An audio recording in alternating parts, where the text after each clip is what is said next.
కేసులు చేసి జైల్లో పంపితే ఉద్యోగాలు ఇవ్వాల్సిన అవసరం లేదు. కాబట్టి ఇటువంటి రెచ్చగొట్టే పనులు, కానీ ఇటువంటి తప్పుడు పనులు బంద్ చేసి డిసెంబర్ లో పోతా అంటారు కదా అని. ఒకటే డిసెంబర్ లో పోతా అన్న వ్యక్తి అదే ముచ్చట ప్రశ్న చెప్పాలి. ఇవో ఉద్యోగాలు ఇస్తున్నా, ఇవన్నీ ఇచ్చి ఈ నియోగ పత్రాలు తీసుకొని డిసెంబర్ లో వచ్చి ఉస్మానియా వేదికగా నేను ఇవ్వబోతున్నా అని చెప్తే అందరూ సంతోషపడతారు. మాట్లాడుకుంటూ అక్కడ ఉన్న పిల్లలను, ఇక్కడ ఉన్న తల్లిదండ్రులను మోసం చేస్తున్నాడు. ఇటువంటి పనులు బంద్ చేయాలని చెప్పి బీఆర్ఎస్ పార్టీ డిమాండ్ చేస్తుంది. చిత్తశుద్ధితో పనిచేయండి రేవంత్ రెడ్డి గారు. ఇప్పటికైనా సిగ్గు తెచ్చుకోండి. 24 నెలలు గడిచిపోయి వచ్చింది. అబద్ధం మాటలు ఎన్ని రోజులు మాట్లాడతారు ఇట్లా. ఈ తీవ్రమైన అన్యాయం అండి. ఇంతకంటే దిగజారుతారు ఇంకోటి లేదు రాజకీయాల్లో. రైట్, శివలాల్ గారు ఏం చెప్తారు? చాలా ముఖ్యమైనటువంటి సూచనలు వచ్చాయి, కొన్ని విమర్శలు వచ్చాయి. సో వీటిపై ఫైనల్ గా ఏం చెప్తారు మీరు? ఒక్కటి గుర్తుపెట్టుకోండి రాజశేఖర్ గారు, అటు బీజేపీకేనైనా ఇటు బీఆర్ఎస్ కి అయితే మొత్తానికి నైతిక విలువలు లేవు, నైతిక బాధ్యత లేదు, వాళ్ళు మాట్లాడడానికి అర్హత లేదు. ఎందుకంటే 10 సంవత్సరాలలో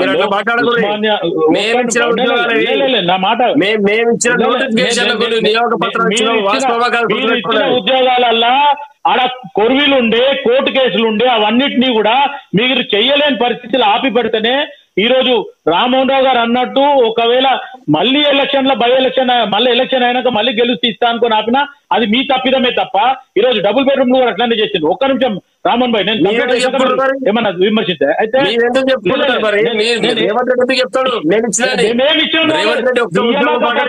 మేమిచ్చినాము నియమ పత్రాలు మేమిచ్చినాం కాబట్టి ముఖ్యమంత్రి గారు ఓపెన్ గా చెప్పడం జరిగింది.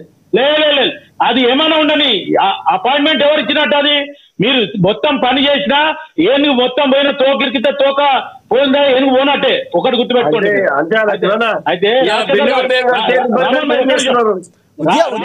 అక్కడ పోస్టులు భర్తీ చేయడం ఓయి యొక్క విశిష్టత, ఈ అంశాలు ఇందాక రామ్మోహన్ రావు గారు మాట్లాడారు. దీనిపై ముఖ్యమంత్రి గారు ఇవన్నీ క్లియర్ చేస్తే డిసెంబర్ లో వెళ్ళబోతున్నారా? ఫైనల్ గా కంక్లూడ్ చేయండి. రాజశేఖర్ గారు ఒక్క నిమిషం, నేను కొద్దిగా నన్ను మాట్లాడినాను. ఎందుకంటే మీరు ఆపోజిషన్ పార్టీస్ కి ఎక్కువ టైం ఇచ్చిండ్రు, విశ్లేషకునికి ఇచ్చిండ్రు లాస్ట్ లో మాట్లాడమని. నేను ఒకటే చెప్తున్నా, ఈ రోజు విశ్లేషకులు ఒక ఆవేశంతో చేసిందా నేను మొట్టమొదలు మాట్లాడినప్పుడు కూడా అదే చెప్పినా. అది వేరు. అంటే యువకులకు బాధ జరుగుతుంది, విద్యార్థులకు బాధ జరగొద్దు, వాళ్ళ ఇబ్బందులు తొలగిపోవాలనే రకంగా మాట్లాడింది. అది ఓకే. వెంకటరెడ్డి గారు మాట్లాడింది వేరే రకంగా మాట్లాడింది. యాజ్ ఎ బీజేపీ పార్టీ లాగా మాట్లాడింది. ఈ రోజు ఇదే ఉన్న ఇప్పుడు ప్రస్తుతం ఉన్న అధ్యక్షుడు పొమ్మను, ఉస్మానియా యూనివర్సిటీ పోయి మీటింగ్ పెట్టమను. ఆపోజిషన్ పార్టీ కదా, దమ్ముందా పొమ్మను. లేకపోతే కిషన్ రెడ్డికి దమ్ముందా పొమ్మను. లేదంటావా లక్ష్మణ్ కి దమ్ముందా పొమ్మను. లేదు కాదు అనుకుంటే సెంట్రల్ హోం మంత్రికి దమ్ముందా అమిత్ షాని తీసుకురమ్మను, లేదా మోదీని దమ్మను. నేను మజాక్ అంటలేను. ఉస్మానియా యూనివర్సిటీకి పోవడం అంటే కూడా అది డేరింగ్ స్టెప్, అది డేరింగ్ స్టైల్. నేను కాదంటలేను. ఎవరైనా నమ్మని నమ్మకమని వినకపోని ఇదే కేసీఆర్, హరీష్ రావు, కేటీఆర్, కవిత లేదు భయ్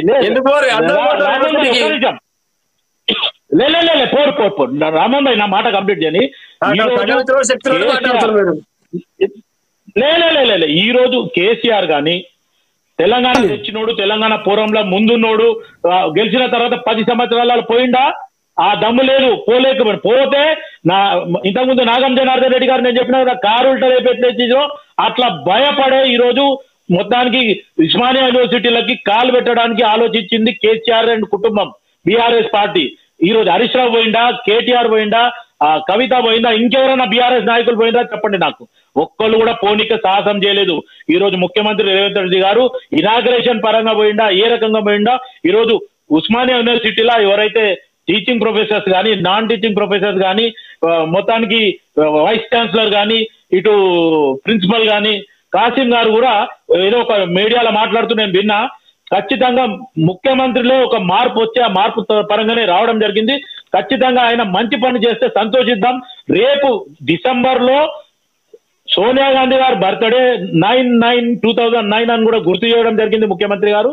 ఎప్పుడైతే తెలంగాణ ఫస్ట్ వచ్చి వెనుకకి పోయిందో ఆ డేట్ లోపలనే ఖచ్చితంగా నేను ఉస్మానియా యూనివర్సిటీని డెవలప్ చేస్తా, ఖచ్చితంగా నిధులు ఇస్తా, అభివృద్ధి చేసి చూపిస్తా, ఆ తర్వాతనే పోలీసు వాళ్ళకు కూడా నేను మా డీజీపీ కానీ కమిషనర్ కి కానీ ఆర్డర్ ఇస్తా, అందరు గేట్ బయట ఉండుర్రి, ఎవరు వచ్చినా నేను మాట్లాడతా, వాళ్ళు అడిగిన ప్రశ్నలకు నేను జవాబుదారీగా ఉంటాను. ఎవరో వచ్చి వంకర తింకర మాట్లాడితే, ఇప్పుడు మన రామ్మోహన్ భాయ్ గారు ఒక మాట మాట్లాడుతుండు, రేవంత్ రెడ్డి గారు తిట్టిండ్రు అని వీడియో చూపించిండ్రు. అది ఎందుకు తిట్టిండు?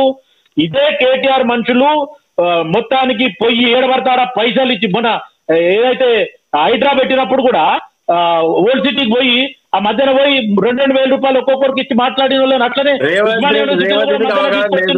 అశోక్ నగర్ రామన్ భాయ్ ప్లీజ్ ఒక్క నిమిషం నన్ను కంప్లీట్ అని మీరు మాట్లాడండి. ఇవన్నీ టీఆర్ఎస్ చేసింది కాబట్టి అది ఉద్దేశంలో పెట్టుకుని ముఖ్యమంత్రి గారు చెప్పింది. ఈ రోజు మంచి చేస్తే మంచి జరుగుతుంది. నేను నిజంగా చెప్తున్నా, నా గురించి మీకు తెలుసు, ఒక మంచితనం అనేది గుర్తుపట్టి మాట్లాడుతున్నా నేను. ముఖ్యమంత్రి గారు ఒకవేళ చేయకపోతే మీరు అన్నట్టు అవన్నీ జరగవచ్చు, కానీ ఆయన చేస్తా అనే ఒక చిత్తశుద్ధితోని ముందుకు వచ్చిండు, జరగాలని మనం కూడా కోరుకుందాం.